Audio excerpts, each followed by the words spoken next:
The ongoing legal dispute between actress Blake Lively and her former co-star and director Justin Baldoni has reached a critical juncture, with recent efforts to resolve the matter through mediation proving unsuccessful.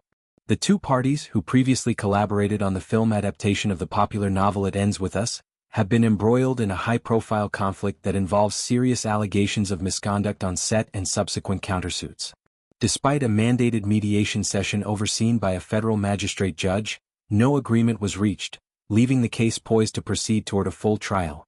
The core of the conflict stems from Blake Lively's formal complaint filed against Justin Baldoni, his production company Wayfarer Studios, and related entities.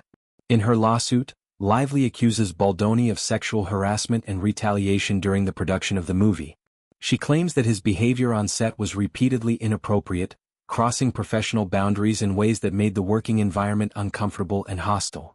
These allegations include specific instances where Baldoni allegedly engaged in conduct that she found unwelcome and unprofessional, contributing to a broader pattern of misconduct that she says affected her ability to perform her role effectively. In response, Justin Baldoni has vehemently denied all of Lively's accusations.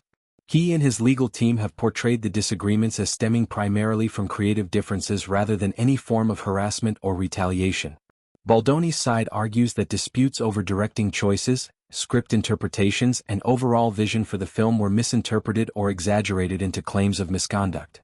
Following Lively's initial suit, Baldoni filed a countersuit against her and her husband, actor Ryan Reynolds, accusing them of extortion and defamation. He alleged that their actions were attempts to damage his reputation and career through false or misleading statements. However, that countersuit was ultimately dismissed by the court earlier in the proceedings, which was seen as a setback for Baldoni's defensive strategy. The recent mediation session, which lasted approximately 6 hours, took place in a New York courthouse under the supervision of Magistrate Judge Sarah L. Cave. Such mediations are often required in federal cases as a way to encourage parties to explore settlement options before escalating to a potentially lengthy and costly trial. Despite the extended discussions, both sides walked away without a resolution. Baldoni's attorney, Brian Friedman, spoke to reporters outside the courthouse following the meeting, confirming that no deal had been struck. He expressed confidence in his client's position, stating that the case would likely move forward to trial. When directly asked about the prospects, Friedman indicated optimism, noting that while a settlement always remains a possibility, he anticipated the matter proceeding through the full legal process. Friedman emphasized that his team was very hopeful about the outcome should the case go to trial. He acknowledged that settlements can happen at any stage but highlighted the strength of Baldoni's defense based on the evidence and arguments presented so far. This stance contrasts with the position held by Lively's legal representatives, who have consistently maintained that Baldoni's conduct went beyond mere creative clashes and constituted genuine boundary violations. The stakes in this litigation are notably high.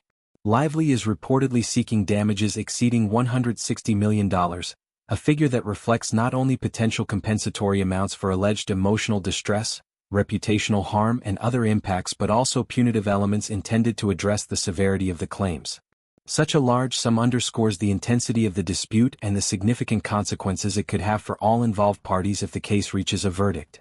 This situation has drawn considerable attention within the entertainment industry, where on-set dynamics, power imbalances between directors and actors, and the handling of harassment allegations have become focal points in recent years.